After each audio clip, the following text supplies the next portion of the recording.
नमो अर्हन्ताणं नमो सिद्धाणं नमो आयरीयाणं नमो अजायाणं नमो लोये सव्यसाहुणम्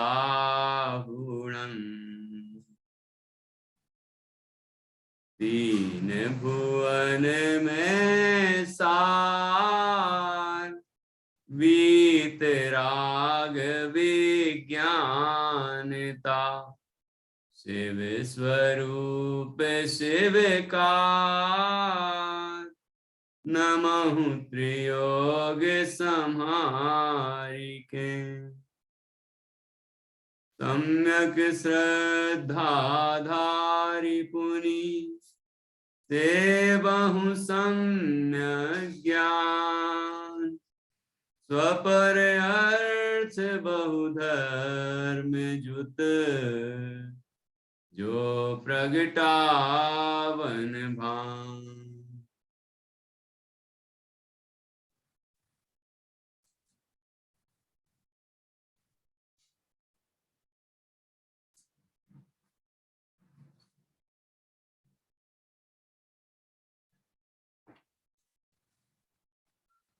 कविवर पंडित दौलत राम जी द्वारा रचित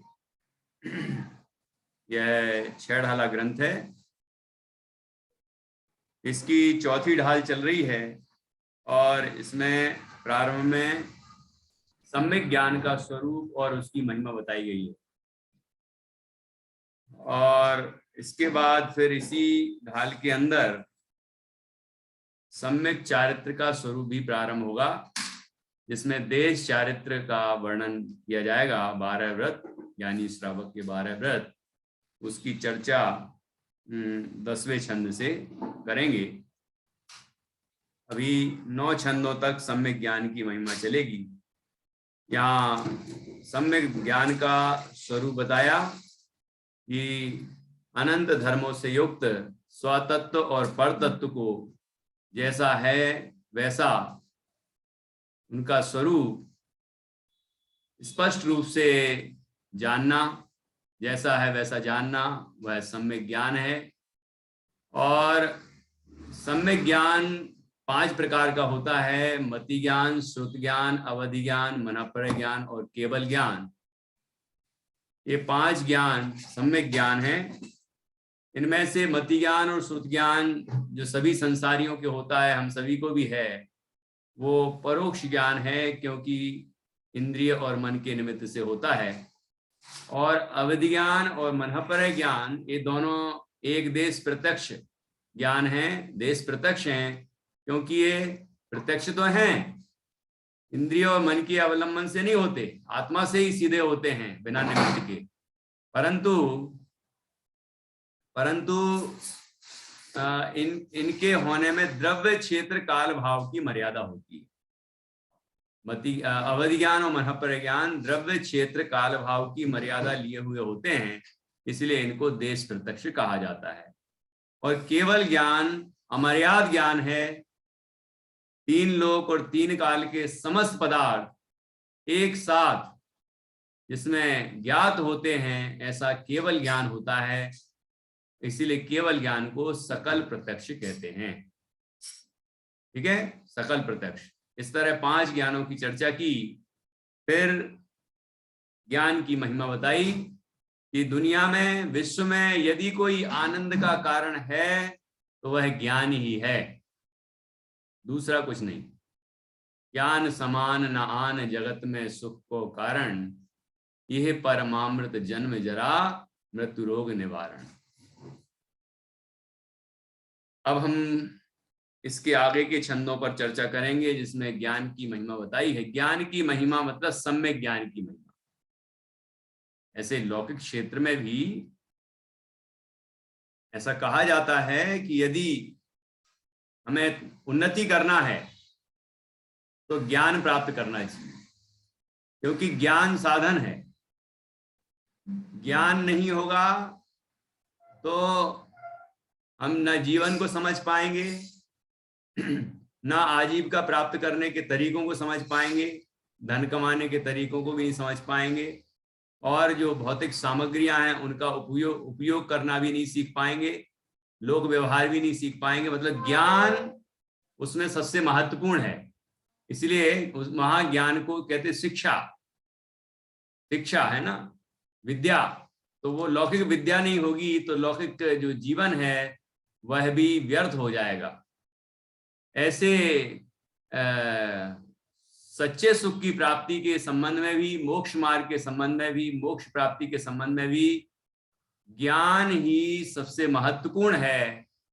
यहां ज्ञान सम्यक ज्ञान को कहा है।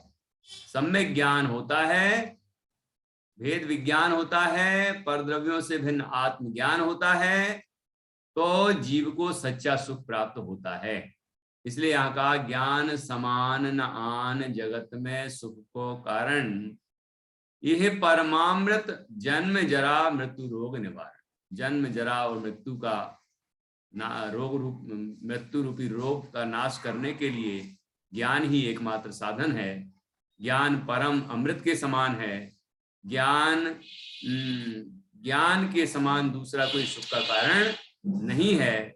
ऐसी सुंदर चर्चा इस चौथे छंद में, चौथी ढाल के चौथे छंद में की।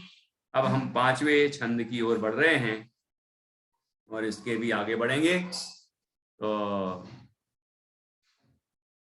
अगला जो छंद है इसमें क्या बताया है,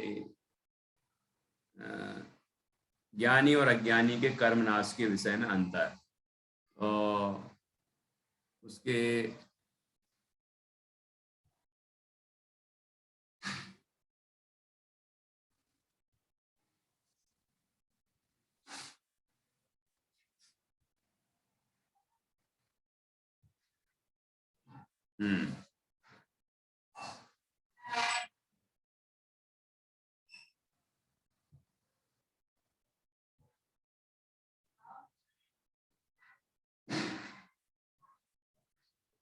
ज्ञानी और अज्ञानी के कर्म नाश के विषय में अंतर।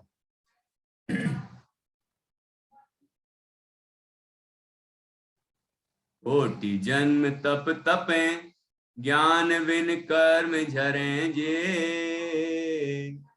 ज्ञानी के छिन माही, त्रिगुप्ति ते सहज टरे ते। मुनि व्रत धार अनंत बार, ग्रीवक उपजायो। है निज आत्म ज्ञान बिना, सुख लेस न पायो। कोटि जन्म तप तपे, कितने जन्म? अगम क्या बोल रहे हैं? करोड़ों वर्षों तक तप करें। कोटि जन्म तप तपें, है ना, करोड़ों वर्ष तप करें। कौन से तप? अनशन, अवमोदर्य, वृत्ति पर। अन्य मतों के तपों की तो बात कर ही नहीं रहे, है ना। जैन मत के तप। यहाँ पर एक चित्र बना है, पहला चित्र देखिए, उसमें कितने सारे पिछी कमंडल दिखाई दे रहे हैं। ये पीछे से लेके आगे तक देखो, ऐसी ऐसी कई बार तप किया, है ना। कोटि जन्म तप तपे, करोड़ों जन्मों तक तप करें। कैसे कैसे तप करें? ज्ञान बिन, ज्ञान के बिना, ज्ञान रहित, ठीक है। तो ज्ञान नहीं है, भेद ज्ञान नहीं है, सम्यक ज्ञान नहीं है, आत्मज्ञान नहीं है, और हमने तपस्रण किया, हमने भी किया अनंतों बार, हमने भी घर गृहस्थी सब छोड़ी है। ये तो छोड़ने योग्य ही है, लेकिन अकेले ये छोड़ने से सुख नहीं होता, कर्मनाश नहीं होता, बल्कि आत्मज्ञान से, सम्यक ज्ञान से कर्मनाश होता है। ये बात यहां बताई कि कोटि जन्म तप तपे, ज्ञान बिन कर्म झरे जे। कि ज्ञान के बिना, मतलब सम्यक ज्ञान के बिना करोड़ों जन्मों तक तप करने पर जे कर्म झरे, जितने कर्म झरते हैं, कितने जितने कर्मों की निर्जरा होती है, तो सोचना इतने जन्मों तक तप करने पर कितनी निर्जरा होती होगी। ज्ञानी के छिन माही, त्रिगुप्ति ते सहज टरे ते। ज्ञानी के मतलब जो भेद विज्ञानी है, सम्यक ज्ञानी है, आत्मज्ञानी है, उसके छिन्नमाही क्षण मात्र में ही त्रिगुप्ति ते सहज टरे ते, वे उतने सारे कर्म जो करोड़ों जन्मों में जीव नष्ट करता है, उतने सारे कर्म एक क्षण मात्र में ही ज्ञानी के नष्ट हो जाते हैं। एक क्षण मात्र में, मतलब ज्ञान का ये चमत्कार है, ज्ञान का ये कमाल है, सम्यक ज्ञान का, भेद विज्ञान का, आत्मज्ञान का ये महात्म है कि आत्मज्ञान प्रकट होते ही, सम्यक ज्ञान प्रकट होते ही एक क्षण मात्र में इतने सारे कर्मों का क्षय हो जाता है, जितने करोड़ों जन्मों में कोई तप तप तप के झड़ाता है कर्म। ठीक है, ज्ञानी के छिन माही त्रिगुप्ति ते सहज टरे ते। ठीक है, तत्वार सूत्र में 9वें अध्याय में एक सूत्र है, 45 नंबर 45, 9वां अध्याय 45वां सूत्र, उसमें निर्जरा का गुणाकार बताया गया है कि सम्यक दृष्टि से असंख्यात गुणी निर्जरा श्रावक्य होती है, मतलब देशव्रती श्रावक्य होती है। ऐसे करते करते फिर श्रावक्य जितनी निर्जरा होती है उससे असंख्यात गुणी निर्जरा व्रती, मतलब जो महाव्रती हैं, है ना, महाव्रती को होती है। तो इस तरह से उसमें वर्णन किया। तो सम्यक दृष्टि से भी ज्यादा असंख्यात गुणी देशव्रती श्रावक को, और सम्यक दृष्टि को जो निर्जरा होती है वो कितनी होती होगी, जो पहला गणित बताया ना, सम्यक दृष्टि को निर्जरा होती है असंख्यात, तो वो मतलब जो कर्ण लब्धि में होते हैं, जब मतलब जब सम्यक दर्शन प्रकट होने वाला होता है तो 3 कर्ण प्रकट होते हैं, है ना। दर्शन मोह का उसमें नाश होता है, उपशम या क्षय, उपशम या क्षय होता है, उपशम होता है या जो भी इसमें ये 3 करण परिणाम होते। पहले तो प्रथमोपशम ही होता है, औपशम एक सम्यक, तो वो उपशम करण, अधाकरण अनिवृत्तिकरण और अधाकरण अपूर्वकरण अनिवृत्तिकरण, ये 3 परिणाम उत्पन्न होते हैं। तो इसमें जितनी निर्जरा होती है उससे असंख्यात गुणी निर्जरा सम्यक दृष्टि को होती है। तो इसका तात्पर्य हो गया कि कर्ण के पहले वाले जो जीव हैं, सम्यक के सन्मुख वालों के भी पहले वाले जो जीव हैं, जो मिथ्या दृष्टि हैं, उनके तो निर्जरा क्या कहें, हैं, कोई सकाम निर्जरा तो होती नहीं है, क्योंकि वो तो सम्यक ज्ञान पूर्वक तप करने से ही होती है। ठीक है, मिथ्या दृष्टि को कोई सकाम निर्जरा नहीं होती, वो तो सम्यक ज्ञानियों को होती है तप के बल से। ठीक है, अज्ञान पूर्वक तप करने से उस निर्जरा को हम निर्जरा ही नहीं कहते, निर्जरा तो है वो भी, लेकिन उसमें कोई दम नहीं है। लेकिन सम्यक ज्ञान पूर्वक निर्जरा जो होती है वो निर्जरा संवर पूर्वक निर्जरा होती है, और बहुत अधिक निर्जरा होती है वो कर्मों की। इसलिए सम्यक ज्ञान की ये बहुत महिमा है। तो यहाँ पर भी हमें ये बात समझना चाहिए कि हमें सम्यक ज्ञान प्राप्त करना चाहिए। कोटि जन्म तप तपे ज्ञान बिन कर्म झरेंजे, ज्ञानी के छिन माही त्रिगुप्ति ते सहज टरें ते। सहज मतलब बिल्कुल आसानी से, है ना, बहुत ज्यादा परिश्रम करने की जरूरत नहीं। मतलब सम्यक ज्ञान या आत्मज्ञान ऐसा वो कारण है कि जिससे सहज ही कर्म झड़ने लग जाते हैं। इसलिए हमें आत्मज्ञान प्राप्त करने का उद्यम करना चाहिए। अब यहाँ और आगे कहते हैं, मुनि व्रत धार अनंत बार ग्रीवक उपजायो, पै निज आत्म ज्ञान बिना सुख लेस न पायो। कि मुनि व्रत धार अनंत बार, ये चर्चा अष्टपाहुड़ ग्रंथ में आचार्य कुंद कुंद स्वामी ने भी की है। ये इसका ही भाव यहाँ पर दिया गया है। तो यहाँ लिखा है कि मुनिव्रत धार अनंत बार। मुनिव्रत, मुनिव्रत मतलब महाव्रत, 28 मूल गुण रूप निर्ग्रंथ अवस्था है ना, निर्ग्रंथ मुनि दिगंबर अवस्था, ऐसी जो यहाँ पर चित्र बने, ऐसी अवस्था को धारण किया है। लेकिन और ऐसा तप करके कह रहे हैं अनंत बार ग्रीवक उपजायो, ग्रीवक तक गए हैं, 9वें ग्रीवक, मतलब 16 स्वर्गों की बात नहीं, 16 स्वर्गों से भी ऊपर 9 ग्रीवक होते हैं, वहां अहिमिंद्र होते हैं सब, ऐसा महान विशिष्ट पुण्य होता है वो, ठीक है। ऐसे पुण्यशाली पद को प्राप्त हुए, परंतु क्या हुआ कि इंद्रिय सुख तो प्राप्त हुए, है ना, लेकिन पै निज आत्म ज्ञान बिना सुख लेस न पायो, परंतु अपने आत्म ज्ञान के बिना थोड़ा सा भी सुख नहीं प्राप्त किया, थोड़ा भी सुख नहीं मिला। तो आप कहोगे कि इतने पंचेंद्रिय के विषयों के सुख मिलते हैं, तो ये सुख नहीं है कि आप बताओ अपन लोगों को इतने पंचेंद्रिय के विषय मिल रहे हैं, रोटी है, कपड़ा है, मकान है, तरह तरह का खान पान है, रिश्ते नाते, पंचेंद्रिय के भोग और आधुनिक नई नई टेक्नोलॉजी वाली सारी चीजें हमारे पास उपलब्ध हैं, इतना सब कुछ मिल रहा है, तो सुखी हैं कि नहीं हम सब? सुखी होते हैं कि नहीं होते हैं हम इन सब चीजों से? यदि इनसे हम सुखी हैं तो सुख के लिए हम प्रयत्न क्यों कर रहे हैं?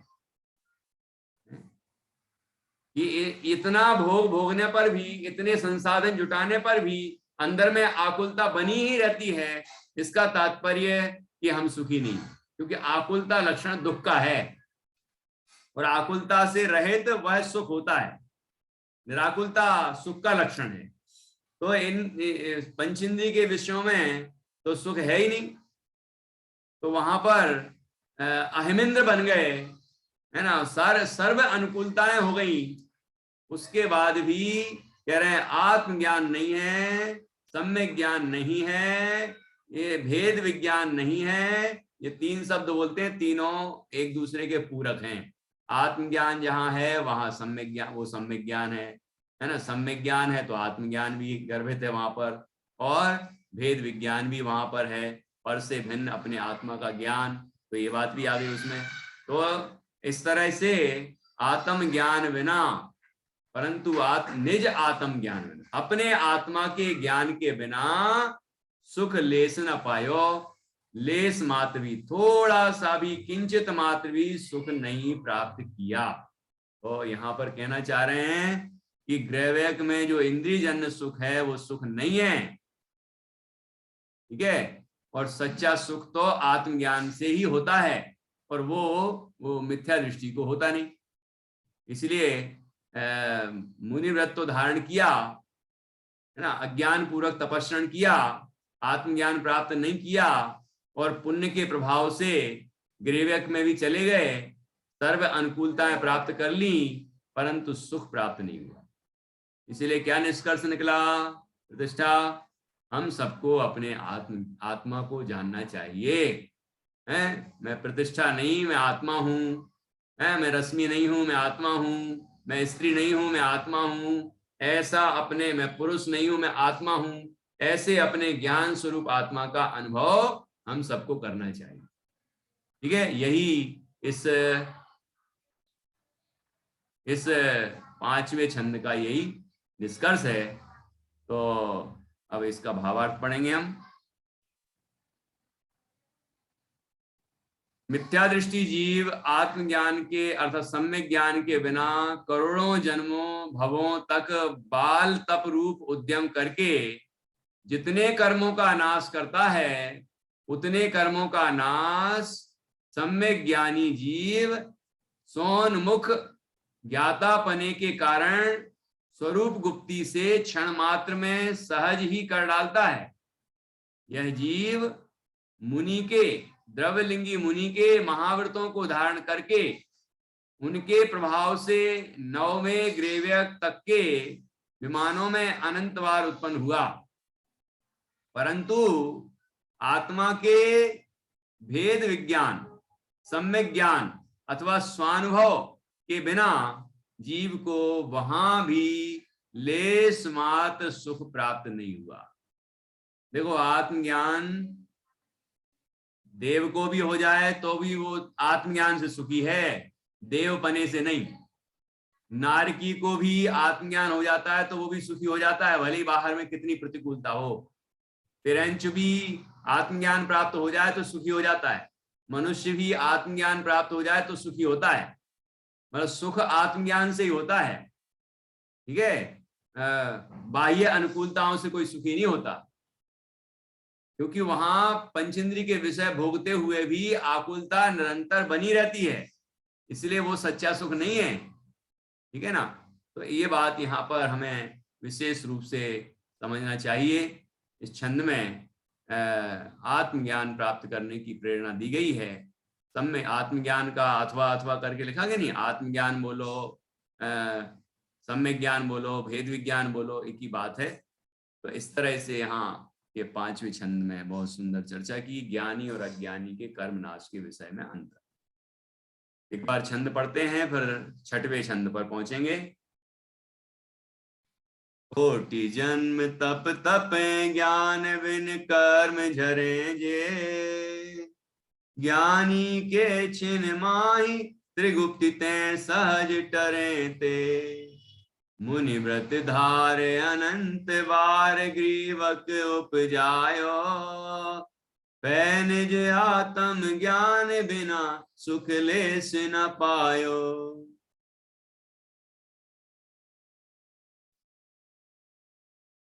अब देखिए,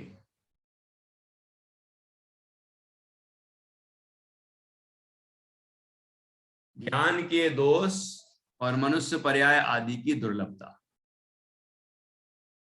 ज्ञान के दोष क्यों बता रहे हैं कि दोष होंगे तो ज्ञान, सम्यक ज्ञान थोड़ी कहलाएगा वो। सम्यक ज्ञान निर्दोष होता है, जैसे कि सम्यक दर्शन का स्वरूप बताया तीसरी डाल में, फिर उसके गुण और दोष भी बताए कि सम्यक दर्शन के साथ 8 अंग भी होते हैं, प्रसम आदि के गुण भी होते हैं, और वह 25 दोषों से रहित होता है। यहां भी यह सम्यक ज्ञान 3 दोषों से रहित होता है। वो कौन कौन से हैं दोष यहां बताया है, और उसके बाद मनुष्य पर्याय आदि की दुर्लभता बताई है। तो देखिए 6वां छंद, ये ज्ञान की इतनी महिमा बताने के बाद निष्कर्ष क्या निकला, वह निष्कर्ष का छंद है ये। ताते जिन भर कथित तत्व अभ्यास करीजे, संशय विभ्रम मोह त्याग आपो लख लीजे, यह मानुष पर्याय सुकुल सुनि बो जिन वाणी, ये विद गए न मिले सुमन जो उदधि समानी। ताते जिनवर कथित तत्व अभ्यास करीजे, ताते मतलब इसलिए, क्यों, क्योंकि आत्मज्ञान के बिना सुख नहीं मिलता। आत्मज्ञान के बिना इतना घनघोर तपस्रण किया तो भी सुखी नहीं हुए, आत्मज्ञान के बिना ग्रेवेक में भी चलेगा तो भी सुखी नहीं हुए। ताते इसलिए क्या करना चाहिए कि आत्मज्ञान प्राप्त करना चाहिए। आत्मज्ञान प्राप्त करने के लिए क्या करना चाहिए कि तत्व का अभ्यास करना चाहिए। कौन से तत्व का अभ्यास करना चाहिए कि जिनेंद्र भगवान के द्वारा कहे गए तत्व का अभ्यास करना चाहिए। किसने कहा है वो? जिनेंद्र भगवान। भगवान जिनेंद्र वीतरागी सर्वज्ञ परमात्मा जो तत्व का उपदेश देते हैं। तत्व मतलब वस्तु का स्वरूप, जो हमने तीसरी ढाल में भी पढ़ा है, 7 तत्व पढ़े हैं, है ना। उन 7 तत्वों का स्वरूप समझना चाहिए, उनमें हे गे उपादेय को समझना चाहिए, और पर तत्व से भिन्न निज तत्व की अनुभूति का उद्यम करना चाहिए। इसको कहते हैं कि जिनवर कथित तत्व अभ्यास करिए, जिनेंद्र भगवान के द्वारा कहे गए, और किसी के द्वारा नहीं। तो आचार्य कुंद कुंद, आचार्य पूज्यपाद, आचार्य उमा स्वामी, आचार्य अनेक अनेक आचार्य हुए, तो वो तो आचार्य के कथन हो गए ना। वो जिनवर कथित कहाँ है वो कि नहीं नहीं, जितने अभी कथन मुनिराजों ने किए हैं सब वो भगवान जिनेंद्र की वाणी है, और वो स्वयं बार बार लिखते हैं। कुंद आचार्य तो बार बार पांचों परमागम में लिखते हैं, ये जिनेन्द्र ने कहा, जिनेन्द्र भगवान ने कहा है ना, जिनेन्द्र भगवान ने ये बात कही है। तो जिनेन्द्र भगवान की ये वाणी है, ठीक है ना। ये जितने भी शास्त्र हैं, मूल आमनाय के शास्त्र, ये सभी जिनेन्द्र भगवान की मूल वाणी है। और उस वाणी में जो वस्तु का स्वरूप बताया गया है, विश्व का स्वरूप है, छह द्रव्यों का स्वरूप है, और निज द्रव्य का स्वरूप है, निज तत्व का स्वरूप है ना। उस सबको हमें अच्छी तरह से समझना चाहिए। और पर तत्व से भिन्न निज तत्व का, पर द्रव्य से भिन्न निज द्रव्य का हमें ज्ञान प्राप्त करना चाहिए। इसके लिए बार बार जीव अभ्यास करे। अंदर में जो चैतन्य लक्षण हो रहा, प्रकट हो रहा है आत्मा का, जो हमारी पहचान है, उसको अनुभव करने का, उसको समझने का, ठीक है, वो उसका वेदन करने का हमें प्रयत्न करना चाहिए। ऐसा अपने उपयोग को चैतन्य स्वरूप निज आत्मा में लगाए तो क्षण क्षण प्रति परिणाम निर्मल होते जाते हैं, और उस चैतन्य तत्व की प्रतीति हो जाती है, और सम्यक दर्शन प्रकट हो जाता है। आत्मानुभूति प्रकट होती है, उस काल में ही सम्यक दर्शन का जन्म होता है। तो इसलिए इस तरह हमें तत्व का अभ्यास करना चाहिए। ताते जिनवर कथित तत्व अभ्यास करीजिए। इसलिए जिनेन्द्र भगवान के द्वारा कहे गए तत्व का मतलब वस्तु के यथार्थ स्वरूप का, है ना, अभ्यास करना चाहिए। अभ्यास का मतलब क्या? केवल पढ़ना नहीं, पढ़ना, सुनना, है ना, वाचना, प्रक्षना, अनुप्रेक्षा, आमनाय, धर्मोपदेश, सब तत्व का अभ्यास है। श्रवण, ग्रहण, धारण, निर्धारण और परिणमन, ये तत्वाभ्यास के 5 बिंदु। इस तरह तत्व का अभ्यास करना चाहिए बार बार, है ना, अपनी दृष्टि करते हुए, और उसको जानने का, समझने का, अनुभव करने का उद्यम करना चाहिए। तो निश्चित रूप से अंदर में चैतन्य स्वरूप अनुभव में आएगा। जहां जहां ज्ञान है वहां वहां आत्मा है, और अंदर में ज्ञान को महसूस करेंगे तो निश्चित रूप से ज्ञान की अनुभूति होगी। तो तत्व अभ्यास करिए, और संशय, विभ्रम, मोह त्याग आपो लख लीजिए। इसको लख लीजिए।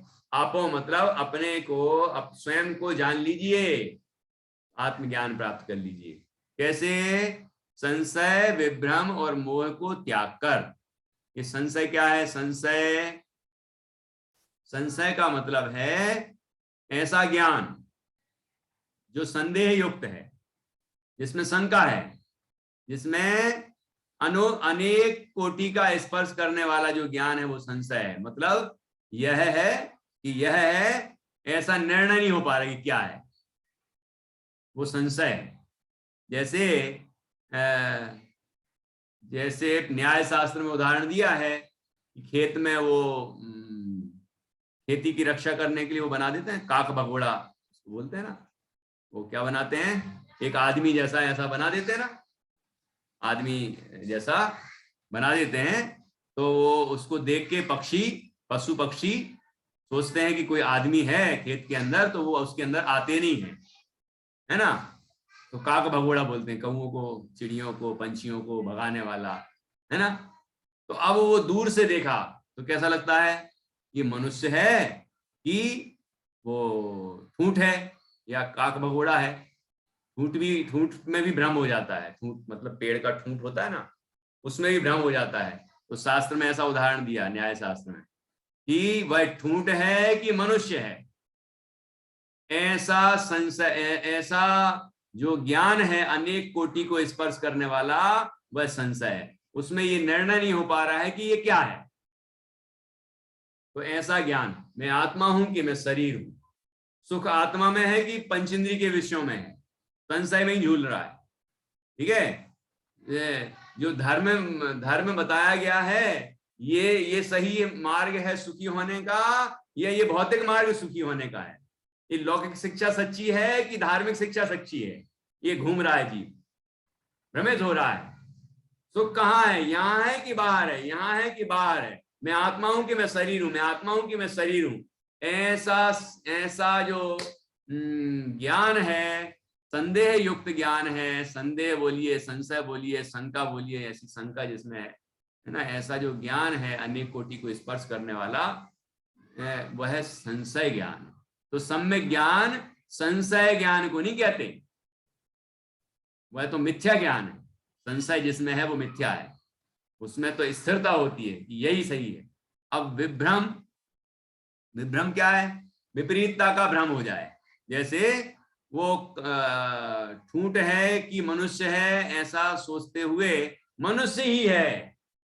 ठूंठ में मनुष्य मान ले तो क्या हो, शरीर को ऐसे शरीर को आत्मा मान ले तो क्या हो, सुख पंचेंद्रिय के विषयों में मान ले तो क्या हो, वो विभ्रम है। जैसे कि वो सीप देखिए आपने, सीप रेत में निकलती है, सीप, उसको सीप बोलते हैं, वो चांदी जैसी दिखती है। तो सीप है कि चांदी है? तो कोई कहे कि वो तो चांदी है और उठा ले, चांदी समझ के उसको उठा ले। चांदी भी सफेद होती है और सीप भी सफेद होती है, चांदी जैसी चमकती है वो भी। तो उसको चांदी समझ के उठा के जेब में रख ले, तो इसको कौन सा ज्ञान कहेंगे? सीप को चांदी मान ले। आजकल जैसे कि इमिटेशन ज्वेलरी होती है ना, सोने जैसी दिखती है वो भी, तो असली सोना है कि इमिटेशन है कि नकली है? अब नकली को असली मान ले तो क्या बोले उसको? विभ्रम। ये विपरीतता का भ्रम हो गया, मतलब विपरीत विपरीत विपरीत मान लिया, जैसा नहीं है वैसा मान लिया। ऐसे यहाँ ये सुख शरीर में ही है, सुख पंचेंद्रिय के विषयों में ही है, ये परद्रव्य ही मेरे हैं, ऐसा